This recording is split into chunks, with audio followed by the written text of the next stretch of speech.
Hello বন্ধুরা, আসসালামু আলাইকুম। আজ আরেকটি নতুন ভিডিও নিয়ে হাজির হলাম। আজকে আমি কড়া করে কই মাছ ভেজে কাঁকরোল ও কই মাছের ঝোল তরকারি রান্না করব। যেহেতু ঝোল তরকারি সেহেতু ঝোল একটু বেশি রাখতে হবে। বাইরে প্রচণ্ড বৃষ্টি হচ্ছে, বর্ষাকাল যেহেতু বর্ষাকাল, আষাঢ় ও শ্রাবণ 2 মাস বর্ষাকাল। বর্ষাকালে বৃষ্টি হবে এটাই তো স্বাভাবিক।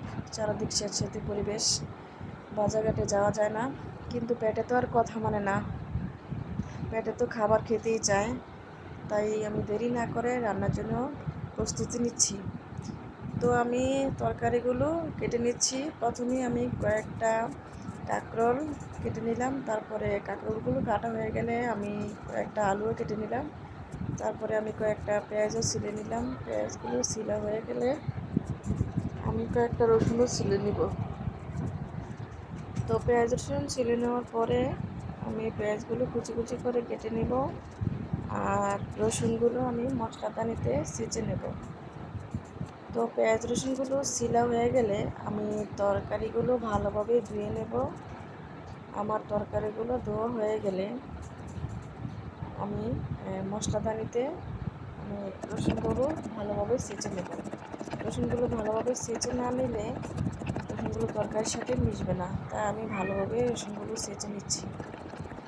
তো রসুনগুলো ছেঁচে নেওয়া হয়ে গেছে। এখন আমি তেল ও পেঁয়াজ পাতিলের মধ্যে বসিয়ে দিচ্ছি।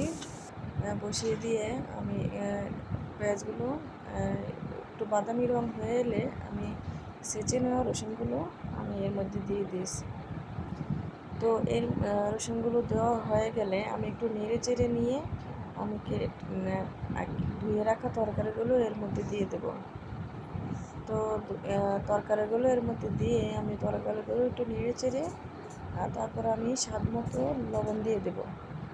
লবণটা আসলে পরিমাণ মতোই দিতে হবে, কারণ তরকারি বেশি হলে বেশি, কম হলে কম, এটা যার যার পরিমাণ মতো স্বাদ মতো দিতে হবে। তো লবণগুলো দিয়ে আমি নেড়ে চেড়ে একটু ঢেকে দেবো। ঢেকে দেওয়ার একটু পরে আমি যখন তরকারিটি প্রায় সিদ্ধ হয়ে আসছে, তখন আমি 2 চামচ হলুদের গুঁড়ো, 1.5 চামচের মতো মরিচের গুঁড়ো, 1.5 চামচের মতো ধনিয়া গুঁড়ো ও 1 চামচ জিরার গুঁড়ো দিয়ে দেবো। তো মশলাগুলো দিয়ে আমি তরকারিগুলো একটু নেড়ে চেড়ে নেব। নেড়ে চেড়ে নিয়ে আমি মশলাগুলো মিশিয়ে তরকারির সাথে আমি একটু পানি দিয়ে দেবো। পানিটুকু দিয়েও আমি তরকারির সাথে ভালোভাবে মিশিয়ে নেব। তারপর আমি আরেকটু পানি দিয়ে দেবো। তো পানি দিয়ে তরকারিটা নেড়ে চেড়ে আমি ঢেকে দেব। আর এই পাশে আমি মাছগুলো ভেজে নিচ্ছি। তো আমি একটু পরে ঢাকনা উঠে দেখলাম আমার তরকারি প্রায় হয়ে গেছে। এখন আমি মাছগুলো দিয়ে দেবো। মাছগুলো দিয়ে একটু নেড়ে চেড়ে আবার আমি ঢেকে দেবো। তো এখন আমার রান্না প্রায় কমপ্লিট। তো বন্ধুরা, একবার রান্না করে খেয়ে দেবেন, আসলেই অনেক মজাদার একটা রেসিপি। তো আজ এই পর্যন্তই। আল্লাহ হাফেজ।